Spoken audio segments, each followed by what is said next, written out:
কবিতা শূন্যতা। কলমে আমি, সুদেষ্ণা ভট্টাচার্য চৌধুরী। জীবন জুড়ে বাড়ছে শুধু শূন্যতা, ফেলছে যেন হারিয়ে কোথাও পূর্ণতা। বইছে সময় নিজের খাতে, যায় আসে না কারোর তাতে। অবাক ঠোঁটে বসত করে মৌনতা।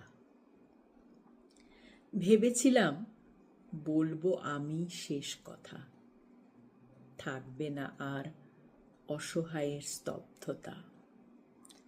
ভাঙব আগের নিয়ম যত, গড়ব আবার নিজের মতো। লিখব এবার নিজেই নিজের রূপকথা।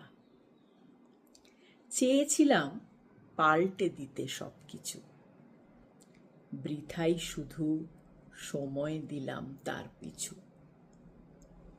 আজকে দেখি স্বপ্ন ভাঙে, জোয়ার যে নেই জীবন গাঙে। মেনেই নিলাম ব্যর্থ মনের রিক্ততা। ধন্যবাদ বন্ধুরা, সকলে ভালো থাকবেন। আবার দেখা হবে।